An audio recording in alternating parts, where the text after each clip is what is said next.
लोग कहते हैं संगठन में बहुत शक्ति होती है और सत्य कहते हैं। अब देखिए, एक उंगली और एक मुट्ठी के बल में कितना अंतर है हम सभी जानते हैं, किंतु एक उंगली आपको उचित मार्ग दिखा सकती है, मुट्ठी मार्ग अवरुद्ध कर सकती है। इसलिए यह जानना अत्यंत महत्वपूर्ण है कि संगठन और भीड़ में क्या अंतर है। इसे पहले पहचान। संगठन वो जहां आपका अपना व्यक्तित्व, अपनी पहचान, केवल शक्ति पाने के लिए भीड़ का भाग बन जाना ठीक नहीं, क्योंकि ये भीड़ भले ही आपको शक्ति दे किंतु आपसे आपकी पहचान छीन लेती है। इसलिए संगठन में रहिए किंतु अपने व्यक्तित्व को, अपनी पहचान को, इसे कभी मत खोइएगा। राधे राधे। क्रोध, क्रोध क्या है कौन नहीं जानता। हर आयु, हर वर्ग, हर श्रेणी के व्यक्ति को क्रोध का अनुभव हो चुका है। बल्कि किसी किसी का तो परिचय ही इसी प्रकार दिया जाता है कि ये व्यक्ति अत्यंत क्रोधी है, इससे तनिक बच के ही रहना। अब क्रोध क्या है हम सभी जानते हैं, किंतु ये क्रोध कर क्या सकता है ये बहुत कम लोग जानते हैं। क्रोध कुछ इस प्रकार है, किसी जलते हुए अंगारे को पकड़ना और किसी और की ओर फेंकना। अब इसके पीछे आपकी मंशा होती है सामने वाले को जलाने की, किंतु उससे पहले तो आपके स्वयं के हाथ जल जाते हैं। तो स्मरण रखिएगा, जब भी आप किसी और पर क्रोध करते हैं, सर्वप्रथम वो आपके विनाश का कारण बनता है। मैं कहता हूं, जब इस संसार में करने के लिए प्रेम है तो क्रोध करना ही क्यों। प्रेम कीजिए, यही प्रेम सब में बांटिए और इसी प्रेम के साथ कहेंगे राधे राधे। भय, ये भय सदैव मनुष्य के साथ ही रहता है। कुछ खो देने का भय, जो पा लिया उसे खो देने का भय, अब जिसके हम निकट हैं उसके दूर चले जाने का भय, जो हमारा है हमसे छिन जाने का भय। अब मनुष्य सारा जीवन व्यतीत कर देता है इस भय की छाया में। किंतु क्या कभी आपने ये सोचा है कि ये भय हमें क्यों लगता है? ये भय हमें इसलिए लगता है क्योंकि हम उस व्यक्ति, उस भाव, उस वस्तु को स्वयं से समेट कर रखते हैं। हम स्वयं उसे इतनी शक्ति दे देते हैं कि वो जब चाहे तब हमें छोड़कर जा सकता है, हमें कष्ट पहुंचा सकता है। किंतु यदि हम उस भाव, उस व्यक्ति, उस वस्तु से निर्लिप्त रहें, उसके आकर्षण से हम मुक्त हो जाएं, तो ना ही वो हमें छोड़कर जा सकता है, ना ही हमें कष्ट पहुंचा सकता है। इसलिए स्वतंत्र रहिएगा और सबको स्वतंत्र रखिएगा, प्रेम को भी। राधे राधे। अस्तो मां सद्गमय, तमसो मां ज्योतिर्गमय, मृत्युर्मां मृतम गमय। कभी आपने सोचा है, काला रंग ना होता तो क्या श्वेत रंग आपको भाता? रात्रि का अंधकार ना होता तो सूर्य प्रकाश का अर्थ हमें समझ आता? ये थकान ना होती तो क्या विश्राम का अर्थ हम समझ पाते? ये भूख ना होती तो क्या इन स्वादिष्ट व्यंजनों का अर्थ हम समझ पाते? क्या इन सब का आनंद हम ले पाते? स्मरण रखिएगा, इस संसार में कोई भी भाव या वस्तु बुरी नहीं। यदि आप मानते हैं कि बुरी है तो किसी कारण से ये बुराई आवश्यक है, अन्यथा ईश्वर इसे हमारे संसार में रखते ही।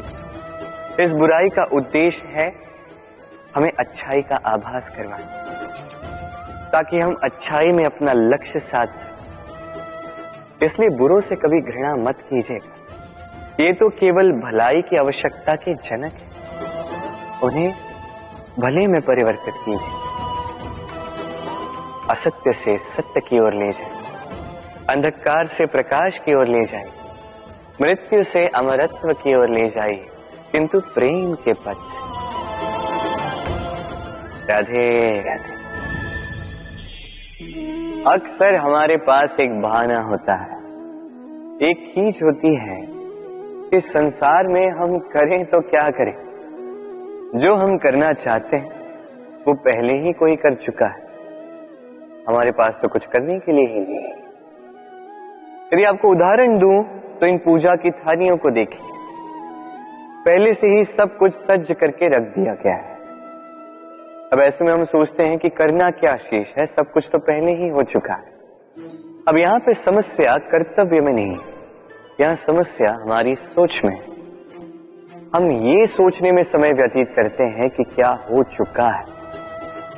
हमें ये सोचना चाहिए कि क्या करना अब भी शेष है जिसमें हम अपना योगदान दे सकते हैं।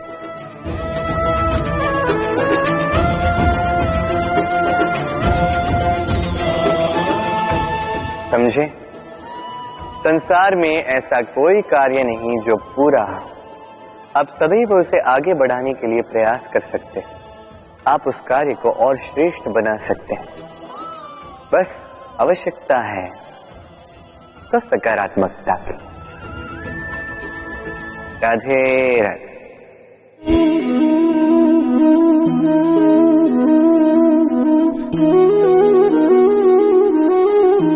चलिए आज आपसे एक प्रश्न पूछता हूं। मनुष्य अंधकार से भयभीत रहता है, ऐसा क्यों?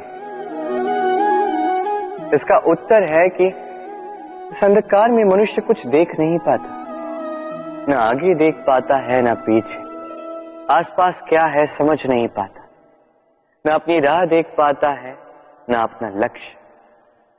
इसके कारण अपना विश्वास खो देता है और इसी कारण से भयभीत हो जाता है।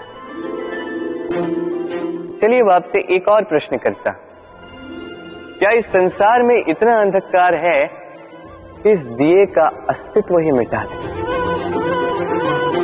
नहीं, उल्टा ये दिया अंधकार को चुनौती देता है, स्वयं जलकर संसार को प्रकाश देता है। ये छोटा सा दिया। अब जब ये छोटा सा दिया अंधकार से भयभीत नहीं होता, तो भला आप क्यों असफलता से भयभीत होते हैं? आपके भीतर एक अमर आत्मा है, बस आवश्यकता है तो उस आत्मा को जगाने की। अपने भीतर की इस ऊर्जा को जगाकर तो देखिए, सब कुछ दिखेगा। राधे राधे। विवाह प्रेम का लक्ष्य है, ये भ्रम है था। और इसीलिए मनुष्य सदैव ये भूल कर बैठता है, सोचता है कि विवाह ही प्रेम का लक्ष्य है। मनुष्य प्रेम को पाना ही प्रेम समझ लेता है। अब देखिए ना, इस संसार में कुछ ऐसे भी भाग्यशाली लोग हैं जिनका विवाह उनके प्रेम के साथ होता है। कुछ का प्रेम ऐसा भी जिन्हें विवश होकर ना चाहते हुए भी किसी और के गले में वरमाला डालनी पड़ती है। किंतु ये दोनों भूल कर बैठते हैं था। विवाह के पश्चात वो सोचते हैं कि हमें तो सब कुछ मिल गया, हमने तो प्रेम प्राप्त कर लिया, हमारा लक्ष्य पूर्ण हुआ। किंतु उसके पश्चात ये जो प्रेम है था कहीं ना कहीं खो जाता। और जिन्हें प्रेम ना मिला, वो प्रेम ना मिल पाने की पीड़ा में प्रेम ही भूल जाते हैं। समर्पण, 100% निस्वार्थ समर्पण, वो समर्पण जो किसी मां के मन में अपने संतान के लिए होता है। क्योंकि ये प्रेम दाऊ, ये प्रेम पाना नहीं है, ये प्रेम देना है। अपने आप को, अपने अस्तित्व को, अपनी आत्मा को समर्पित कर देना। ये प्रेम ना ही शारीरिक है, ना ही भौतिक। ये प्रेम तो अपनी आत्मा का समर्पण है। ये विवाह एक संबंध अवश्य है और इसमें कुछ भी अनुचित नहीं है। ये विवाह प्रेम से प्रतिबंधित नहीं है था। ये प्रेम कहीं ऊंचा है। अब यदि मैं आपको उदाहरण दूं, तो क्या राधा के विवाह के पश्चात मैं उसके सुख की कामना करना छोड़ दूं? कैसे मैं प्रयास न करूं कि राधा जीवन में सदा सदा के लिए सुखी रहे? क्या मेरे मन में राधा के लिए प्रेम कम हुआ? कृष्ण का राधा के प्रति प्रेम कृष्ण में समाहित है ना? दाऊ, ये प्रेम पाप तब बन जाएगा जब इस प्रेम के बदले हम कुछ चाहेंगे। किंतु यदि ये प्रेम समर्पित हो तो ना ही ये अनीति है, ना ही ये पाप है। पर सेतु बांधने की कथा के विषय में तो आपने सुना ही होगा। श्री राम की सेना को 100 योजनों के समुद्र को पार करके लंका पर आक्रमण करना था। वास्तुका, नल और नील ने सेतु बांधने का उपाय सोचा, किंतु अब सेतु बांधा कैसे जाए?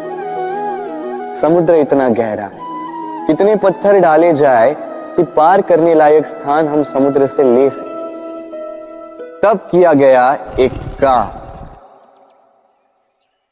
पत्थरों पर लिखा गया राम का नाम, और जब इन पत्थरों को सागर में फेंका गया तब वो तैरने लगे। अब कोई कहेगा ये राम के नाम की महिमा है, कोई कहेगा ये नारायण का कोई चमत्कार है, किंतु नहीं, ये राम का वो गुण है, उनके व्यक्तित्व की वो महानता है जिसने उनका प्रतिनिधित्व किया। कि पत्थर भी इस सागर में तैरने लगे।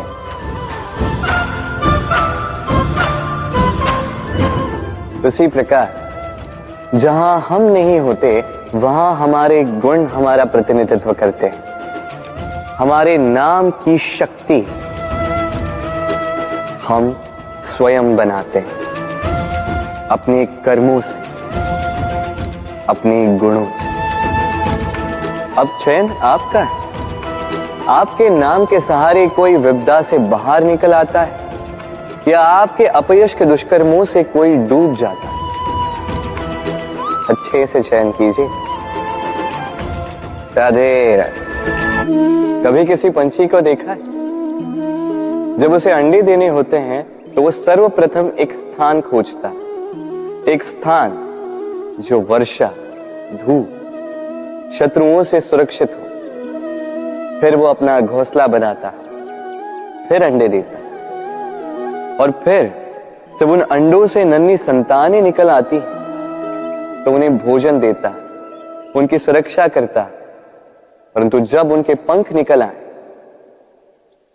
तो ना उन्हें भोजन देती है, ना ही उन्हें घोंसला बनाना सिखाती। उड़ने की कला सिखाती है बस। फिर वो नन्ही संतानें उड़ने की कला सीखकर स्वयं अपना भोजन लाना सीख जाती, स्वयं घोंसला बनाना सीख जाती। और हम मनुष्य क्या करते हैं? संतान के बड़े होने के पश्चात भी उनकी चिंता में सूखते हैं, प्रयास करते हैं कि उनके लिए घर बना सके, और अपनी संतान को और भी शक्तिशाली बनाने के स्थान पर पंगु कर जाते हैं। जीवन में वही कीजिए जो एक पंछी करता है। अपनी संतान को उड़ने की कला सिखाइए, संस्कार दीजिए, और एक समय के पश्चात उसे स्वयं अपना आकाश चुनने को मुक्त कर दीजिए। राधे राधे। अब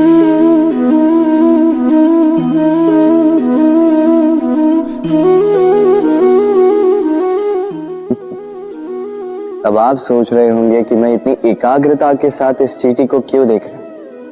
आपको बता दूं कि आज इस चींटी को देखकर मैं मंत्रमुग्ध हो चुका हूं। इसके रूप, इसके आकार को देखकर नहीं, इसके प्रयासों को देखकर।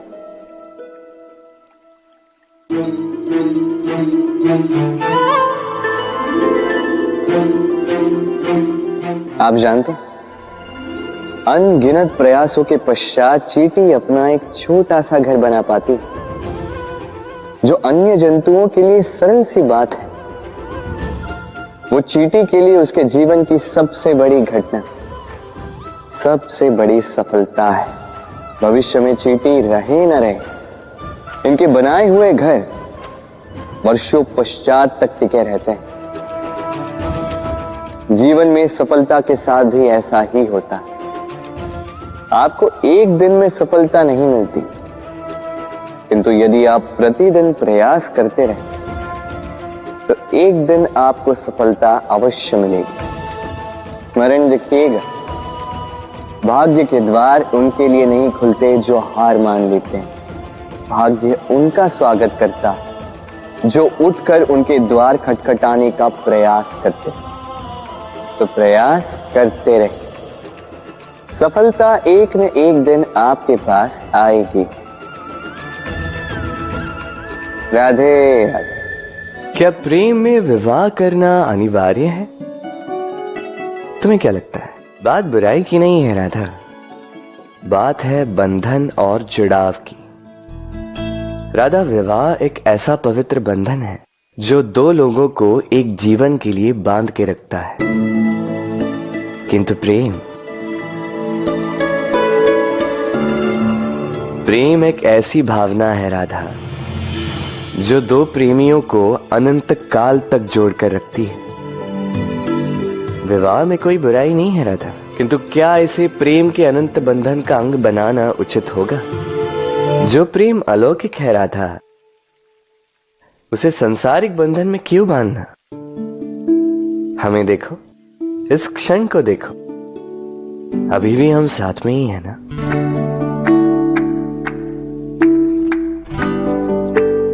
प्रेम भी यही सिखाता है राधा कि दो लोग, दो प्रेमी पूरे अस्तित्व के साथ हर क्षण एक दूसरे के संग बिताएं, बिना भविष्य की चिंता किए और इन आशाओं और आकांक्षाओं के खेल से परे होकर एक दूसरे को समझें।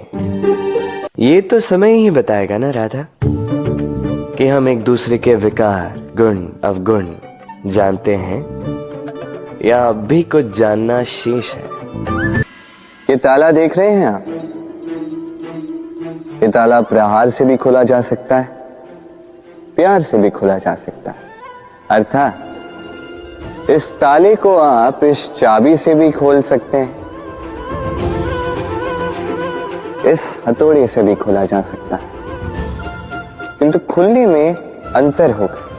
यदि आप इस ताले को प्रहार से खोलोगे तो ये पुनः काम नहीं आएगा, किंतु यदि आप इसे चाबी से खोलोगे तो ये सदा काम आएगा। हमारे जीवन में संबंध भी कुछ इसी प्रकार होते हैं। हमारे जीवन के आनंद रूपी धन की रक्षा करते हैं, किंतु प्रेम से। यदि क्रोध से किया जाए तो फिर वो किसी काम के नहीं रहते। इसलिए उन्हें सदा प्रेम की चाबी से खोलिएगा, क्योंकि हर बार नया ताला ला सकते हैं आप, नए संबंध नहीं ला पाएंगे। राधे राधे।